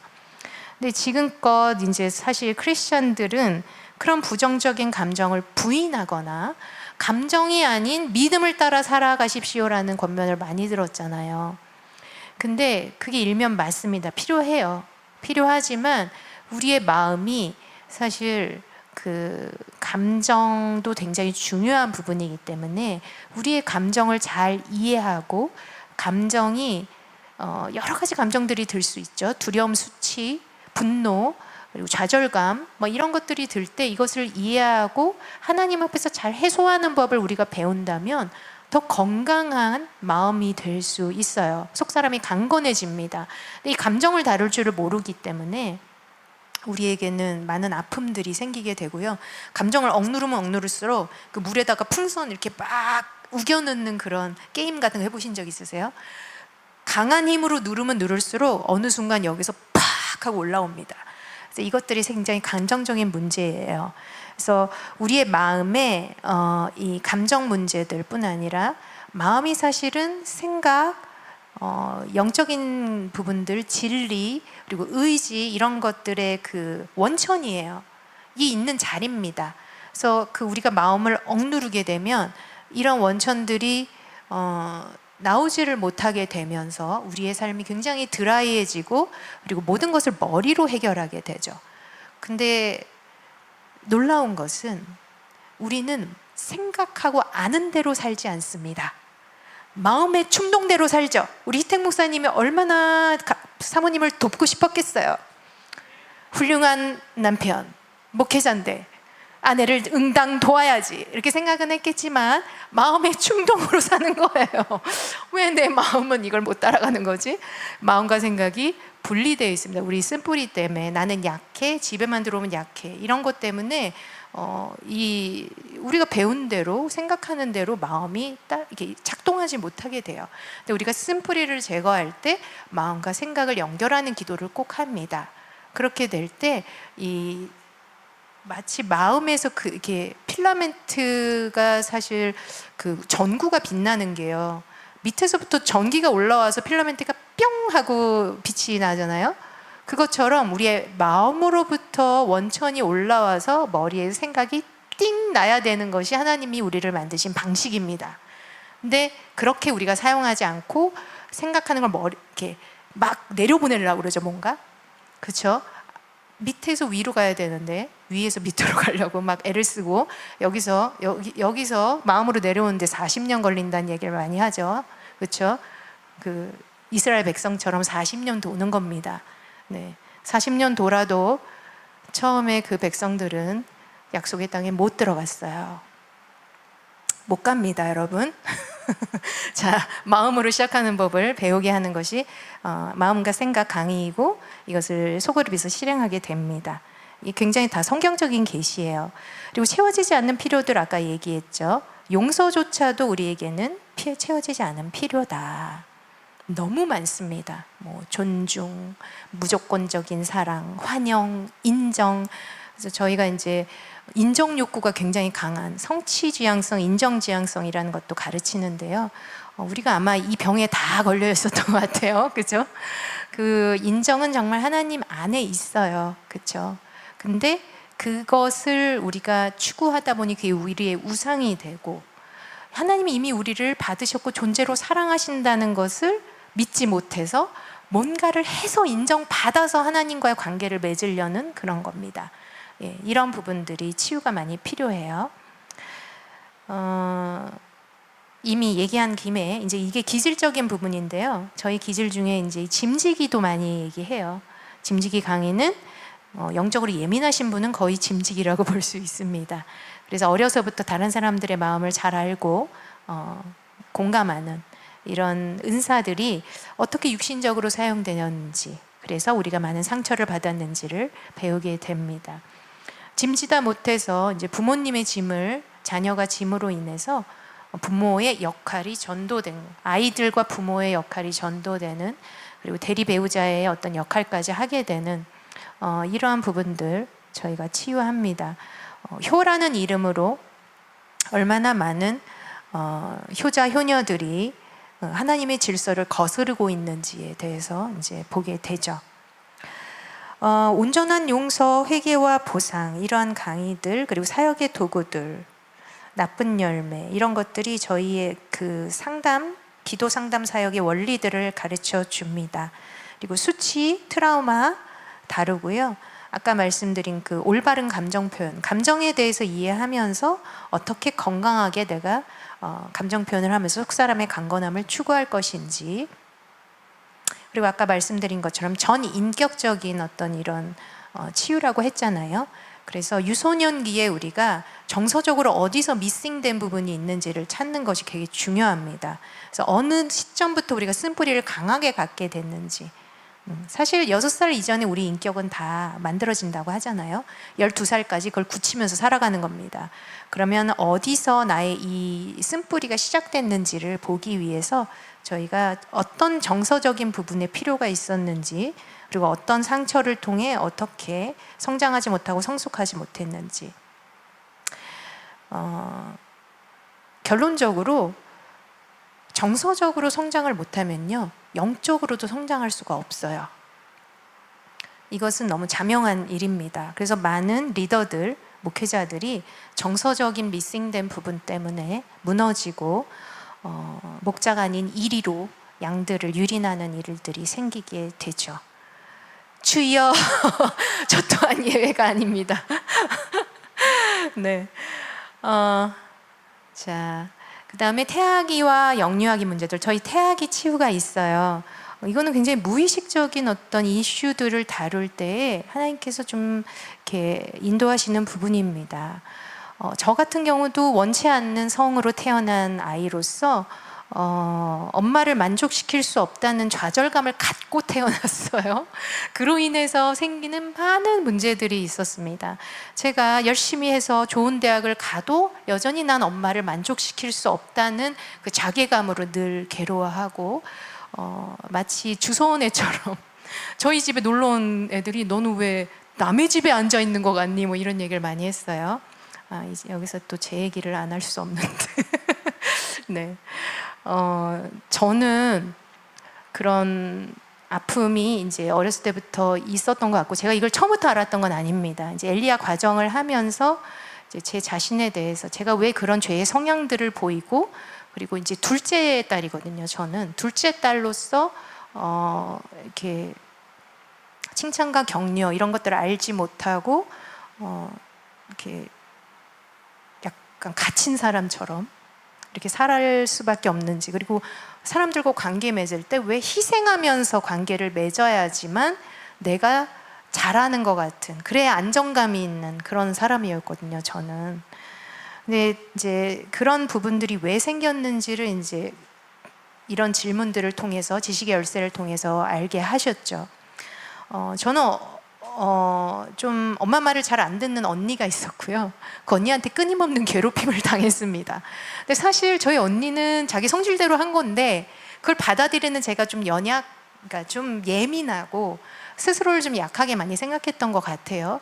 그러다 보니 나는 우리 가족을 괴롭히는 쟤처럼은 되지 않을 거고 나는 착한 딸이 될 거야 라는 맹세가 굉장히 강했던 것 같아요. 근데 나중에 이제 엘리야를 공부하면서 알았죠. 착한 딸의 의미는 여러분 그런 맹세를 하신 분 많죠? 네. 부모를 공경한 나머지 착한 딸이 되겠다라는 맹세를 하신 분들이 많은데, 착한 딸이란 뜻은 완전한 딸이라는 뜻입니다. 그러므로 부모님 말씀도 잘 들어야 되고, 형제랑도 우애 있게 지내야 되고, 공부도 잘해야 되고, 뭐도 잘해야 되고, 뭐도 잘해야 되고. 근데 그런 맹세가 있는데 뭐 어린아이가 얼마나 잘하면 잘하겠어요? 늘 기준에 미달하는 거예요. 나는 늘 부족해. 영어로 얘기하면 이제 good enough라는 말을 하는데요. 제가 미국 엘리야 갔는데 다 이걸 치유받고 있더라고요. I'm not good enough. 다 이거를 다 치유받고 있어. 남뿐이 아니라. 이건 글로벌한 이슈입니다, 여러분. 그래서 저도 제가 아무리 노력하고 애써도 충분치 않아. 나는 하나님의 영광의 부르심의 자리로 가지 못할 거야 라는 좌절감이 늘 있었어요. 그러니까 엄마를 만족시키지 못한 그런 것들이 하여튼 기반이 되었던 거죠. 근데 그러면서 도중에 이제 어떤 것들이 있었냐면, 이제 나중에 보니 제가 딸을 키우면서 이 사랑스러운 딸 하나님 분명히 주셨는데, 얘를 사랑할 수가 없는 게 저한테는 굉장히 큰 고통이었어요. 아까 목사님도 아내를 사랑하지 못한 고통 때문에 되게 힘들어 하셨지만, 저는 진짜 얘를 내가 망쳐가지고 애 하나의 인생을 좀 골로 보내는구나 이런 생각 되게 많이 했고요. 맨날 이런 말씀 있잖아요. 어린아이를 실족해 하는 자는 목에 연자맷돌을 그래서 물에 빠지는 게 낫다고. 그게 접니다. 맨날 고백하고 울고 해도 변하지 않는 거죠. 근데 제가 고민했던 부분은 어떤 거였냐면, 저희 딸은 되게 발랄한 애였고 되게 감정 표현을 잘하는 애였어요. 그리고 굉장히 쾌활해요. 저랑 다르게 아빠를 닮아가지고. 근데 얘가 감정 표현할 때마다 저는 미치겠는 거죠. 얘는 어떻게 자기 감정을 숨길 줄을 모르고 자제를 못하는 걸까? 그러면서 그때 느끼는 이제 얘를 잘 키워야겠다, 이런 맹세들도 많았기 때문에 잘 키우려면 이제 말씀을 잘 가르쳐야 돼. 복음주의에서 저도 시작을 했으니까 진짜 많이 가르쳤죠. 아주 어릴 때부터. 근데 저희 딸이 말을 잘했어요. 그러니까 저도 어려운 말을 써가면서 아주 어릴 때부터 영적인 진리를 막 가르치고 별짓을 다 한 거죠. 그게 효과가 있기를 바랬어요. 얘가 그걸 듣고 자기를 좀 절제하고 감정에 휘둘리지 않고 진리대로 생각하기를 제가 바랬답니다. 3살부터? 아니 그 전부터? 그래서 훈육을 하기 위해서 얘가 알아듣는 말을 알아듣는 통증이라는 걸로 사용하기 위해서 10개월부터 얘한테 매를 들었어요. 제가. 저 혹시 오늘 경찰서 가는 거 아니죠? 절컹절컹. 아주 이제 이렇게 두꺼운 젓가락, 튀김 젓가락을 하나 들고, 얘가 잠을 안 잤거든요. 자꾸 져달라고 우는 거죠. 너는 이제부터 밤에 깨면 아플 거야. 이것도 훈련의 하나야. 하나님을 사랑하려면 이런 게 필요해. 그리고 애가 울잖아요. 그러면은 발바닥을 딱 뭐 세긴가? 이렇게 때리면 그걸로 시작을 했어요. 그러면서 이제 아장아장 걷고 말이 시작할 때마다 안 돼라는 걸 가르치면서 그 허벅지를 맞기 시작했어요. 물론 매 맞는 장소가 있었고, 거기로 이제 아기가 이제 자기가 잘못했다고 생각하면 가서 서 있으면 제가 맴매를 때렸어요. 아이고 주여. 근데 좋아요. 다 좋아요. 다 좋은데 뭐 주님도 매를 대라고 하셨으니까. 근데 애가 안 변해요. 변해야 될 것 같은데 안 변해. 그게 문제야. 그러니까 제가 점점점 화가 나기 시작하면서 이 아이의 쾌활함을 그야말로 수용을 못하는 거죠. 얘를 있는 그대로 받아주질 못하는 거예요. 그래서 어느덧 이제 나중에 알게 된 것은 얘를 좀 위험한 존재, 잘못된 존재로 보는 거예요. 근데 그게 이제 우리 언니를 얘한테 투사하는 거예요. 언니를 판단한 것을 얘를 판단하는 건데다가 쓰더라고요. 근데 우리 딸이 얼마나 아팠겠어요. 그래서 너무 저도 괴로웠고, 근데 이제 엘리야 사역을 하고 이제 내적 맹세 같은 걸 다루면서, 제가 내적 맹세 강의 들으시면 내용이 있습니다. 이 내적 맹세를 통해서 제가 수많은 맹세를 해서, 그러니까 저희 언니를 훈육하지 않는 부모님에 대해서 제가 쓴 마음이 많았고 이런 맹세를 했다는 걸 알게 됐어요. 나는 나중에 커서 엄마가 되면 절대 엄마처럼 하지 않을 거야. 내 아이가 아픈데도 모르는 그런 무심한 엄마가 되지 않을 거야. 누군가가 이 아이가 다른 이를 괴롭히게 놔두지 않을 거야. 그러니까 어렸을 때는 그런 단어를 몰랐겠죠. 반드시 혼내고 훈육할 거야. 뭐 이런 맹세가 있었던 거예요. 그 단어를 뭔지는 몰랐지만. 그러면서 저는 얘를 보면서 얘 있는 그대로 수용하면서 얘 유익을 위해서 훈육하는 게 아닌 어느덧 반드시 훈육할 거야 라는 저의 내적 맹세를 따라서 그 기차가 달리고 있는 거였어요. 그래서 아이들은 받아줘야 될 때가 있거든요. 여러분들 애들 키워보시면 아시겠지만 잘못했을 때도 일단 안아주는 게 필요해요. 왜냐하면 그 잘못한 것 때문에 걔가 제일 아프거든요, 사실. 이런 걸 다 머리로 아는데 안 되는 거죠. 그래서 그 내적 맹세를 파쇄하는 기도를 하면서 제가 조금씩 변화되기 시작했는데 제 변화가 너무 더딘 거예요. 그래가지고 제가 하나님께 항의를 많이 했어요. 도대체 애를 죽일 거냐 살릴 거냐, 나 같은 엄마 밑에서 크면서 자기 자신을 용납도 못하는 그런 애를 만들 거냐, 제 성취 지향성을 좀 봐라 이러면서 막 주님과 씨름을 엄청 했습니다. 근데 주님은 그때 어떤 말씀, 제가 그래서 딸 때문에 제가 이렇게 해놓고도 너무 불쌍해서 돌이켜서 이제 마음의 충동대로 했는데 머리로 생각하면 이제 이게 아닌 거야. 돌이켜서 울고 불고 막 그러면은 주님이 저한테 나는 너가 더 불쌍하다 라고 하시더라고요. 그러니까 상처받은 엄마가 상처 줄 수밖에 없는 거예요. 그래서 많은 시간을 지나서 저도 이제 좀 치유가 되고 걔도 이제 상담도 좀 받았고, 그리고 뭐라죠? 놀이 치유 이런 것도 받고, 이제 가면 이제 상담사랑 얘기하면 저는 내내 울고 뭐 오히려 위로를 받고 오고 막 이런 시간을 많이 지냈는데 딸한테 용서도 많이 구했고. 근데 얘는 어떤 면에서 이제 친구들, 그러니까 제가 너무 많이 가르친 거야. 그러니까 친구들보다 약간 지식 수준이 높아. 근데 감정은 여전히 애야. 그러니까 친구들이랑 놀러 나가면 상처받고 오는 거예요. 대화가 안 된대 애들하고. 너무 가르쳤어 애를. 그래서 걔가 이제 생일 파티에 가면 저는 쉬는 시간이죠. 살 것 같다. 내 옆에서 계속 감정을 토로하는 애가 없으니까 너무 살겠는 거죠. 그런데 이제 오는 시간이 두려운 거죠. 이제 오면은 거기서 상처받은 걸 나한테 다 얘기할 거 아니야.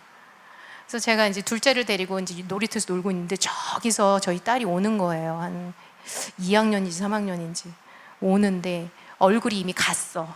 상처가 많아. 이제 나는 저걸 다 들어주면서 내 감정이 오르락내리락 하는 걸 참아가면서 들어줘야 돼. 어떡하지? 그러고 있는데 갑자기 누군가 내 어깨를 치는 듯한 느낌이 들었어요. 저는 사실 주님이 내 어깨를 친다? 뭐 상상해 본 적이 없어요. 근데 그분이신 것 같아요. 그래서 나한테 아까 그 바리새인 시몬한테 한 똑같은 질문을 저한테 하셨어요. Do you see this girl? That girl? 너 유진이, 너 쟤가 보이니? 이렇게 말씀하셨어요. 그래서 보이죠. 쟤 어때 보여? 그래서, 오늘도 같네요. 아주 완전히 같네요. 그랬더니 주님 뭐라 하시냐면, 그래, 제가 근데 다 알아. 어떻게 해야 되는지, 엄마가 뭘 가르쳤는지 다 이해해. 다만 쟤는 마음이 많이 상해 있는 거야. 제 마음에 상한 게 보이니? 이렇게 말씀을 하시는 거죠. 근데 그때 이제 주님의 그 아이를 향한 그 상한 마음에 대한 그 마음들을 저한테 많이 부어주셨어요. 그래도 잘 안 바뀌더라고요. 주여. 네, 지금 많이 바뀌었습니다. 할렐루야. 저희 딸이 22살이에요. 어머나. 네, 지금은 진짜 엄마의 용서를, 그러니까 아이들은 참 용서를 잘해요. 엄마를 용서하기를 진짜 원하고요. 그래서 제가 하도 안 바뀌어서 아이한테 그랬어요. 진짜 안 변한다 엄마가. 너무 미안하다. 걔는 기발한 생각을 많이 하는데 제가 다 노하거든요 항상. 왜냐면 내가 힘드니까. 그거를 이제 받침해야 되는 건 다 나야. 실행하는 건 다 나야. 그러니까 일단 무슨 얘기를 시작하면 안 돼. 이게부터 시작이 되는 거야. 그러다가 한 설거지를 하고 한 15분 지나면 되게 좋은 아이디어인데? 이런 생각이 나요. 그래서 그런 얘기도 다 했어요. 저는 엄마는 15분만 지나면 제정신이 돌아와서 네가 한 생각들이 너무 좋게 느껴지는데 그게 처음부터는 잘 안 돼. 너무 미안해. 근데 주님이 엄마를 바꾸시고 있고 너 마음을 아시는 분이 엄마도 바꾸실 거야. 이제 엄마가 진짜 끝까지 할게. 뭐 이런. 네, 자녀가 저를 많이 불쌍히 여겨 주었죠.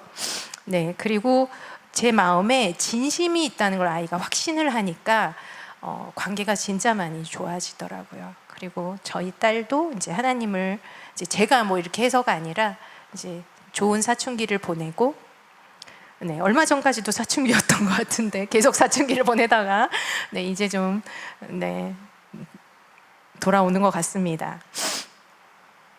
이게 이제 제가 오늘 이런 간증들을 하면서 결국에는 이제 모든 이런 과목들이 결부가 돼 있는 것 같아요. 그래서 우리 마음에 있는 사랑의 정의, 아이고 감사합니다. 이렇게 티슈를 잘 줘요, 엘리야의 집은. 주여. 아유 콧물.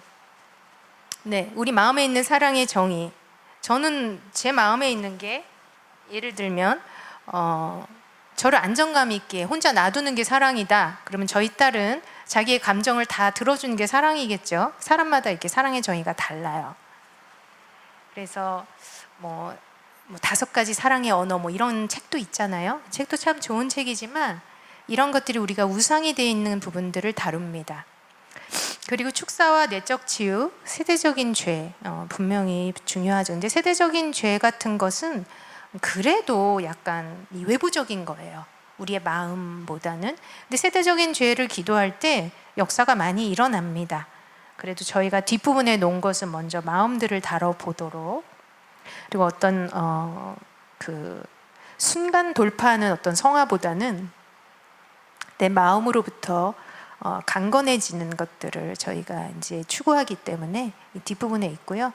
자, 그래서 우리는 하나님 어떻게 보는가? 결국 우리가 부모를 보는 안경으로 하나님을 바라보기 때문에 하나님 알 방법이 없어요. 인간은 오직 예수 그리스도를 통해서만 하나님을 알 수 있게 했잖아요. 근데 우리 안에는 이미 이 선지식이 있어. 뭐야, 예수님을 알지도 못하는데 그럼 어떻게 먼저 왔어? 부모를 통해서 하나님을 압니다. 보고. 근데 먼저 온 것은 뭐죠? 도적입니다. 네. 네, 그런 것들을 우리가 명확히 알 때에 무엇을 회개해야 되는지 알게 되죠. 자, 이 치유를 받은 치유를 어떻게 우리가 삶 가운데 가져갈 것인지에 대한 치유의 봉인, 그리고 화해로 나아가는 부분이 있습니다. 이 화해는 참 교회 안에서도 많이 필요한 강의예요. 그래서 화해를 어떻게 이루어갈 것인지 이런 부분들을 계시하고 있습니다. 그래서 오늘 시간이 조금 있네요. 그래서 부모 공경을 좀 다뤄보려고 합니다. 다 하진 못하겠고요. 저희가 그래도 부모 공경에 대해서 좀 앞에서도 나눴기 때문에 우리 안에 어떠한 것들이 있는지, 부모님을 어떻게 바라보고 있는지, 그리고 그것이 우리가 부모를 공경하는 것이라고 혹시 믿었다면 그런 부분들이 유교적인 걸 수도 있어요, 사실. 그리고 우리는 어쨌거나 부모와 좋은 관계를 통해서 안정감을 누리고 싶어 해요. 그래서 부모를 어떻게 보는가, 그리고 부모에게 우리가 어떻게 함으로써 공경이라고 생각해 왔는지. 근데 그런 것들이 약간 어린아이적인 육신적인 공경이라는 것들을 이제 저희가 강의에서 다루는데 이러한 부분들을 다 할 수는 없지만 제가 짧게라도 설명하고 저희가 몇 가지 기도하고 마치도록 하겠습니다. 아까 말씀드린 것처럼 우리의 삶의 뿌리이자 줄기는 부모님이에요. 그래서 이거 부모랑 상관없어요. 그분들은 그냥 보통 부모였어요. 이렇게 하시는 분들에게도 이 부분들을 살펴보시도록 저희가 많이 이제 이렇게 합니다. 부모님이 아니고 주 양육자일 수도 있고요. 우리 삶의 뿌리는 부모님이겠고 줄기는 어디 형제 자매겠죠. 그래서 우리 인생에서 가장 중요한 영향을 준 사랑하는 사람들이고요. 우리가 가장 많이 접촉한 사람들로부터 우리는 생명을 공급받고 양육을 받았기 때문에 그 방식대로 그대로 살아갈 때에 성경에서 비껴가게 되는 그런 부분들이 많이 있습니다. 우리가 세상과 인생에 대해서 어떻게 인식하느냐, 거기에 지대한 영향을 미쳤기 때문에 이 부분을 반드시 살펴봐야 합니다. 하나님께서는 그 신명기 5장 말씀 그리고 에베소서 말씀, 구약 신약에서 계속 강조하고 계시죠. 하나님께서 너희에게 명령하신 대로 너희 부모를 공경하라. 너희가 오래 살 것이고 너희 하나님 여호와께서 너희에게 준 그 땅에서 잘 될 것이다. 이 말씀을 뒤집어 보면 우리 삶에서 잘 안 되는 부분은 우리가 부모 공경하지 못한 부분이라는 말씀이에요. 나 이제 부모님이랑 별 그렇게 상관도 없는데요 라고 생각하실 수 있지만, 우리의 어떤 그 지금의 삶의 열매들을 맺는 뿌리는 부모가 전부였죠. 어린아이는 사실 부모가 전부입니다. 거기서 시작이 되었기 때문에 우리가 과거를 돌아보게 됩니다. 부모는 사실 그 지도와 권위를 말하고요. 우리가 누구에게 속했는지 소속감, 그리고 우리의 생명을 우리가 어떻게 존중하는지. 근데 우리가 부모를 저주한다면 우리의 생명 또한 저주하는 것이 됩니다. 그래서 좋은 열매를 맺을 수가 없죠. 그래서 우리가 성장하는 것도 마찬가지예요. 생명의 뿌리로부터 성장해 가기 때문에 부모를 판단하고 이렇게 미워한 모든 영역에서 그 부분이 멈추게 됩니다. 그리고 특히 그 권위와의 문제, 사실 우리가 새신자들이 되고 주님의 어떤 자녀가 되고 예수 그리스도의 제자가 되며 성령의 동역자가 되는 이 모든 것이 권위와의 관계잖아요. 그래서 하나님의 나라는 사실 아버지와 아들의 나라이고, 저희는 이 모든 것이, 신앙의 모든 것이 관계에서 시작한다고 믿습니다. 근데 권위와의 관계의 뿌리는 부모와의 관계이기 때문에 부모와의 관계에서 내가 회개가 없었다든지, 물론 이제 치유 사역들을 하는 데서는 다 부모에 대한 어떤 회개를 하죠. 그게 너무 중요하기 때문에. 근데 저희는 아까 희태 목사님 얘기한 것처럼 자세하게 합니다. 그래서 저처럼 딸과의 관계, 이런 문제에 있어서 내가 부모를 어떻게 판단했는지, 그리고 그분들한테 어떤 쓴마음을 갖고 나를 대체 돌보지 않아 라고 이제 이렇게 판단한 것 때문에 하나님조차도 나를 돌보신다는 걸 머리로는 알지만 마음이 믿지 못해서 저는 참 기도를 안 했던 것 같아요. 구하는 기도를 안 해. 그러니까 받지를 못하는 거죠. 그런 신앙생활을 너무 오래 했어요. 근데 저는 이제는 삶이 정말 충만하기를 원하고 축복받기 원하고 공경이 뭔지 알고 싶고, 희택 목사님도 공경하고 싶고 우리 권순호 목사님도 공경하고 싶은데 그게 뭔지 모른다는 거죠. 그렇죠? 그런 것들을 이제 회복하기 위해서 저희가 뿌리 되는 부분을 이렇게 찾는 것이 부모 공경이고, 동시에 회복하게 되는 부활의 영역 또한 부모 공경입니다.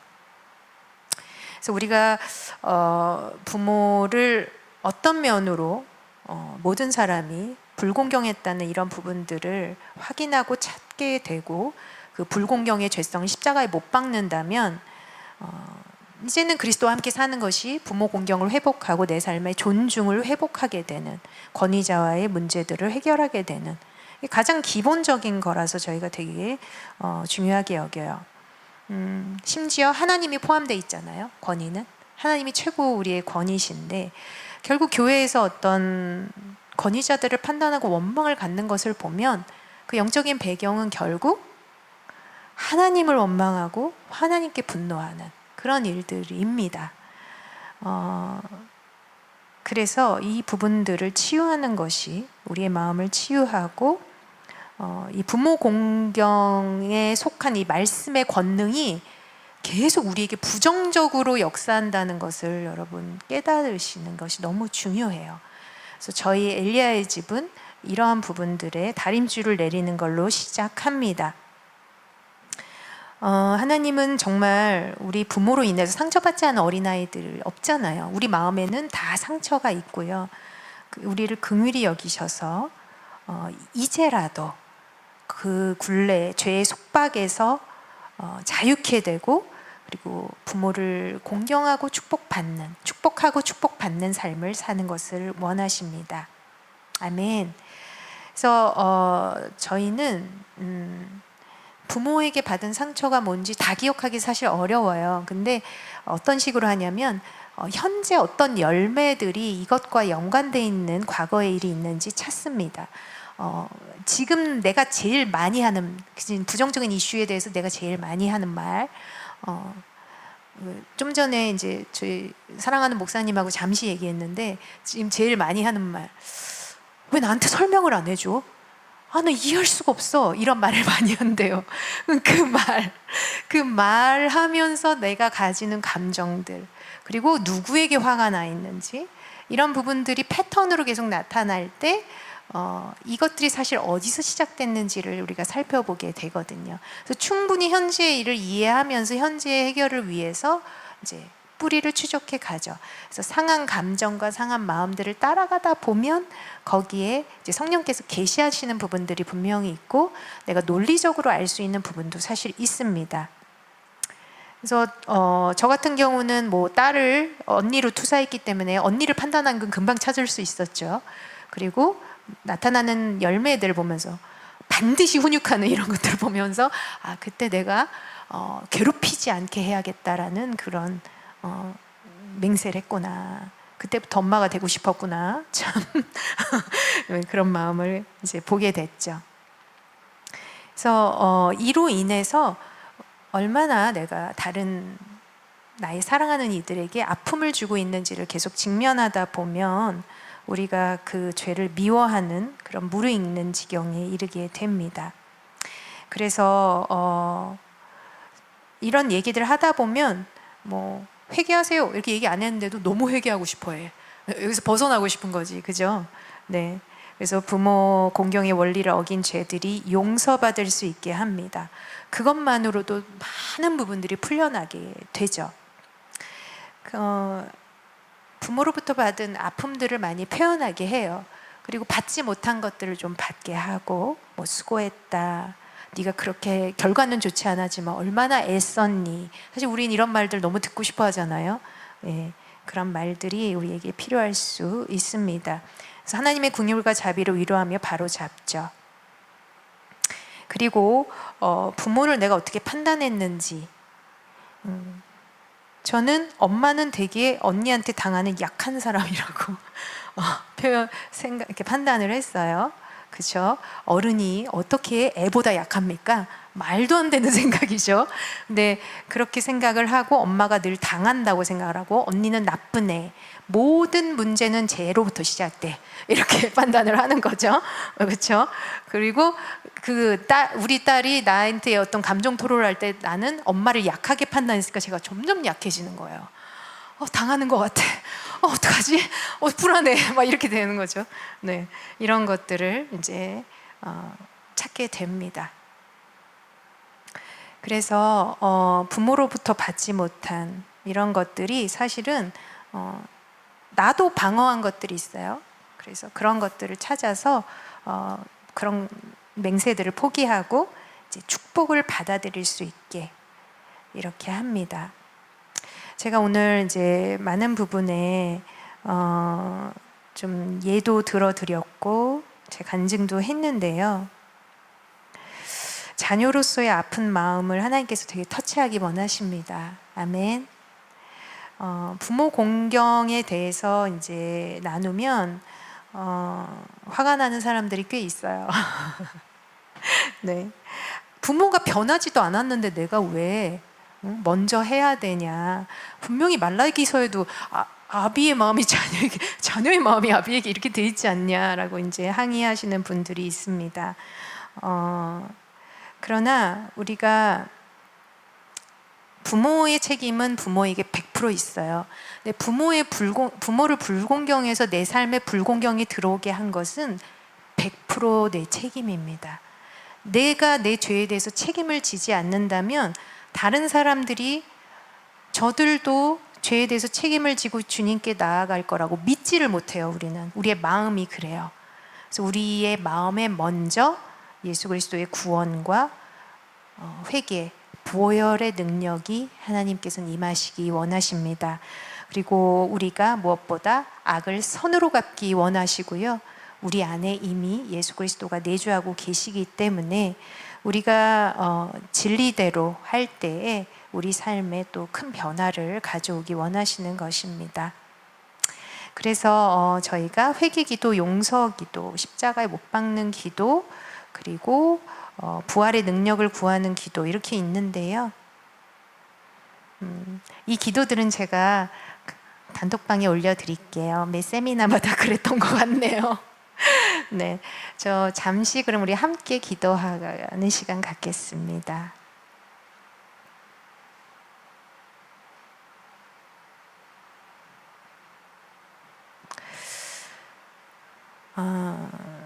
이 시간 우리가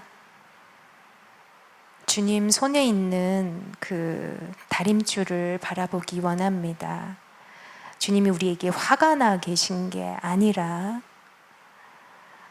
우리의 잘못이 무엇인지 정죄하고 지적하시려는 것이 아니라 우리의 삶이 왜 무너져 가고 있는지를 이해하게 하시고 우리가 인식하고 구함으로 구원에 이르게 하시는, 마음으로 믿어 의에 이르고 입으로 시인하여 구원에 이르는 그 거듭날 때와 똑같은 구원의 능력이 우리 가운데 임하도록 주님께서 역사하기 원하시는 줄 믿습니다.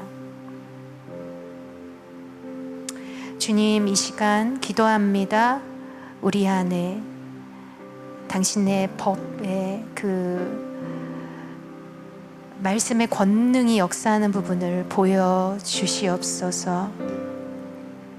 우리가 잘되고 장수하고 존중 가운데 살아가기 원하시기 때문에 만드신 법이 우리에게 되려 눌림이 되는, 그뿐 아니라 이를 어긴 죄로 인해서 심은 것이 배가 되고 우리에게 축복이 되도록 할 그 법칙이 더하여져서 우리에게 상처가, 또 죄의 저주가 배가 되고 있는 영역들이 있는지 주님, 우리로 보게 하여 주옵소서. 주님, 우리가 존중받고 존중받지 못하고 판단받음으로 인해서 우리의 마음 또한 부모님의 악행, 나쁜 것들을 마음으로 판단하고 저들을 풀어주지 못하고 있는 영역들이 있는지 이 시간 보게 하옵소서. 그로 인해서 너무나 아팠던 우리의 마음, 실망감들, 좌절감들, 분노와 충격들,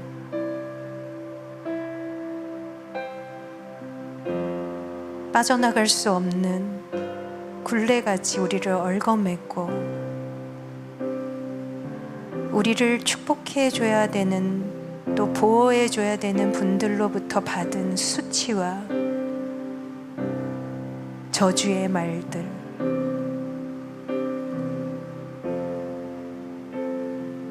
저들의 그 악행을 미워하는 줄 알았더니 결국에는 주님, 저희 또한 저들과 동일하게 판단의 굴레에 걸려들고 똑같은 죄를 짓는 저희들을 봅니다.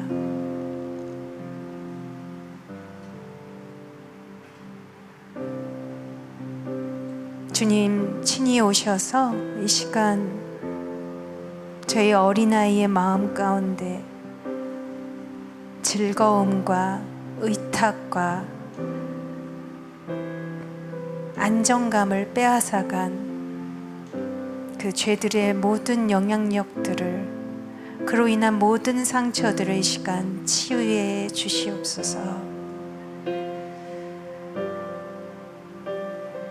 선한 사마리아인으로 오셔서 그 누구도 들여다보지 않았던 우리의 상처,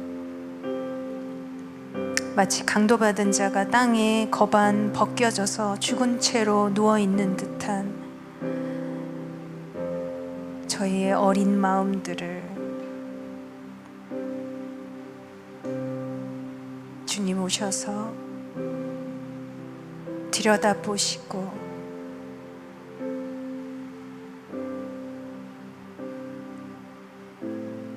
포도주를 부어 깨끗게 하시고 기름을 부어 부은 것을 가라앉히고 부드럽게 해주시며 아버지의 사랑으로 싸매어 주시옵소서.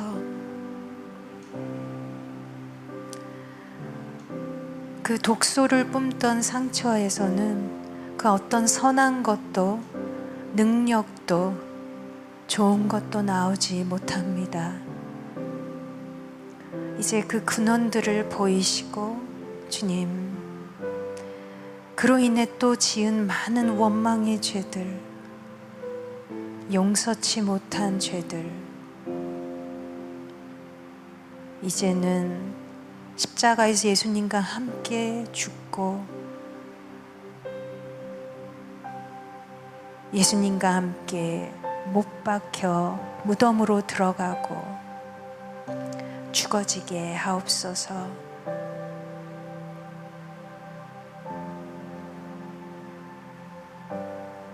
우리의 모든 죄를 대속하신 예수 그리스도의 그로 말미암아 우리가 회개하며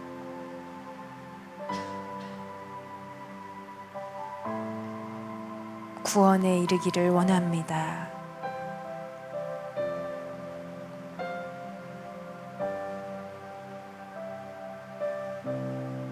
우리의 쓴 마음을 이 시간 고백하고 버립니다.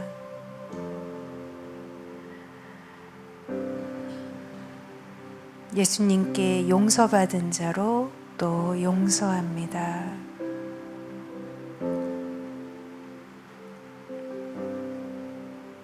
주님, 그로 인한 많은 영향들, 자녀에게 상처를 주고 배우자에게 상처를 주며 늘 권위자를 원망하고 순종하지 못했던 것들, 그 상처로부터 나온 많은 독소들을 주님 이 시간 제거해 주시고 씻어 주시고 모든 죄들이 죽어지게 하옵소서.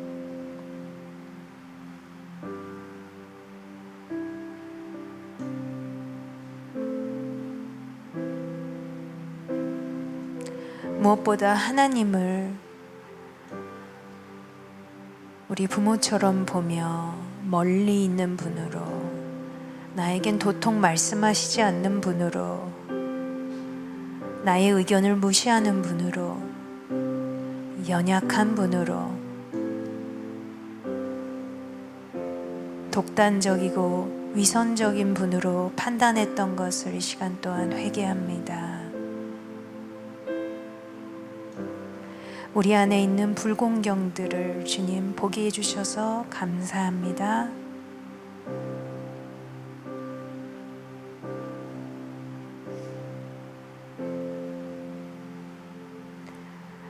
이 불공경들을 십자가에 못 박을 뿐 아니라 이 시간 우리 주 예수 그리스도께서 하나님 아버지를 사랑하시고 공경하셨던 그 공경을 우리 가운데 부어 주시옵소서.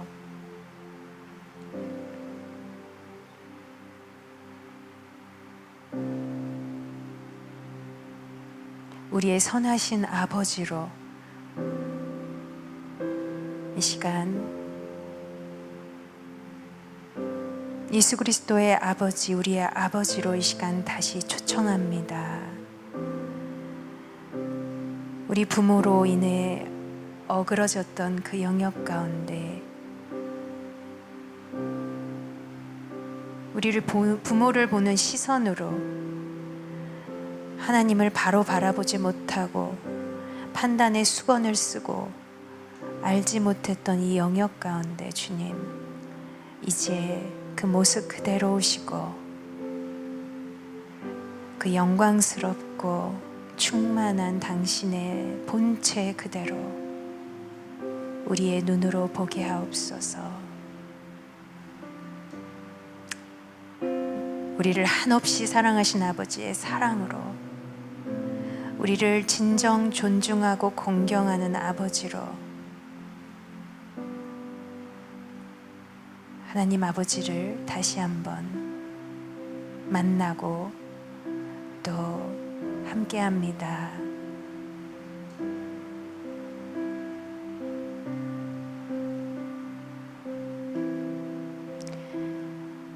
예수 그리스도와 하나 되셨던 것처럼 이 시간 우리의 안에 계셔서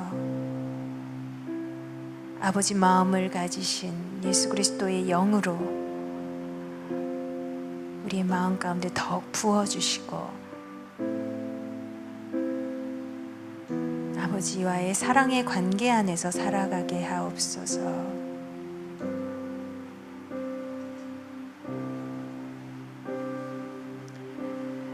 우리로 공경하고 또한 존중하며 존중받는 삶을 원하시는 아버지의 뜻이 우리 마음 가운데 이루어지도록 이 시간 기도합니다.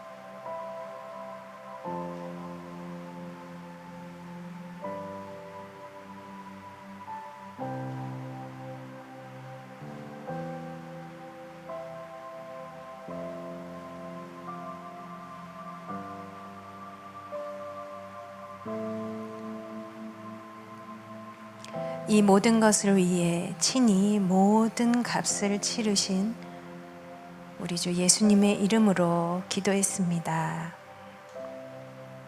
아멘. 아멘.